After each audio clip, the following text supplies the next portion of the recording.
Finally, eto na yung 8 clients natin nung nakaraan na hindi ko pa na-upload dahil sa sobrang busy nga naman ng person. Hello beautiful ladies! For today's video, another vlog na naman for our clients' beautiful nails. Huy! So first client natin ay from Basak, Lapu-Lapu City and nag-book pa talaga siya ng Maxim para puntahan tayo at magpapa-soft gel nail extension. Matagal na daw kasi siyang naghahanap ng affordable na nail tech and tamang-tama ako yung nahanap at napili niya dahil nagandahan daw siya dun sa gawa ko kahit plain lang kavog pa rin, ganun. Huy! So plain lang daw ang ipapagawa ni client pero tinanong ko siya ulit kung talaga bang hindi siya magpapadesign kasi 'di ba iba yung dating talaga ng nails mo kapag merong design, ganun. Kaya naman for the go si client sa napili niyang design sa halagang 100 pesos lang. So ayan, gumawa lang ako ng hindi perfect na French tip. Yes, hindi perfect kasi meron pa tayong ilalagay dyan mamaya. And actually, etong design na to ay nagawa ko na din kahapon kung nakita nyo yung upload ko. So yes, ganito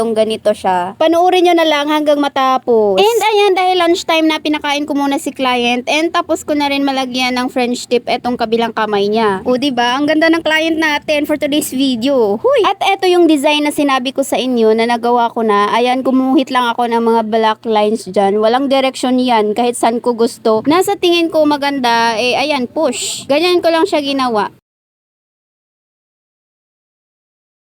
And pagkatapos kong mag-design, eto na ang final look ng nails niya. O diba, kabog sa halagang 399 pesos lang. Etong next client ko naman ay napadaan lang dito sa shop ko and nakita niyang meron tayo ditong nail extension na service kaya for the go na agad mga be. And nakakatuwa dahil magkapitbahay lang pala kami and sabi niya dito na daw siya sa akin magpapa-extension. Huy! And ayan, pagkatapos ng lahat-lahat, eto na agad ang final look ng nails niya.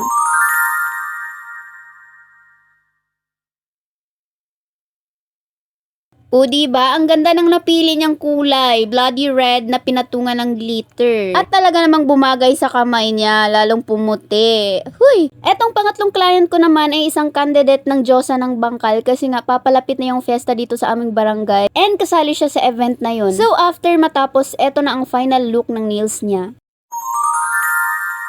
At ang price ko dito ay 369 pesos lang. Next ko naman ginawan ay itong kasama niya na isa ring Diyosa. And ayan, pudpud ang kanyang kuko dahil nagne-nail bite siya. So after ko matapos, eto na ang final look ng nails niya. O diba, lakas talaga maka-fresh nitong milky white na kulay. At ang singil ko dito sa kanya ay 369 pesos lang din. Eto naman ang kuko ng ating panglimang client na talaga namang nagtiyagang maghintay doon sa isa. So meron siyang pinagayang specific design mula sa Pinterest and eto na agad yun. Plain white lang na may mga rhinestones dyan banda sa may ring finger and tingnan nyo naman kabog. Simple but elegant. Ganun. At ang singil ko dyan sa kanya ay 399 pesos lang. O diba? San ka pa? Sobrang mura na be. Ang ganda pa. Next client ko naman ay itong kaibigan niya ata na nag-antay din kanina kasama niya. Nail gel manicure lang ang kanyang ipapagawa and after ko matapos, eto na agad ang kanyang final look. And ayan, light nude pink lang ang napili niya, walang design, plain lang, ganun. So, ang singil ko dito ay 150 pesos lang po, promo. Yes, promo. Next client ko naman ay nail gel manicure lang din, pero this time meron ng design. Huy! And after ko matapos yung design na pinagawa niya, eto na ang final look ng nails niya.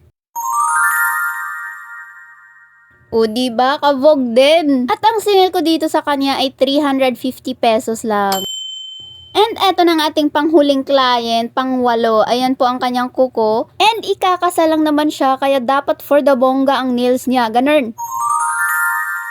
349 pesos lang yung budget ni client, pero tingnan nyo naman, achieve na achieve ang bonggang nails. Huy! And that's all for today. Thank you for watching.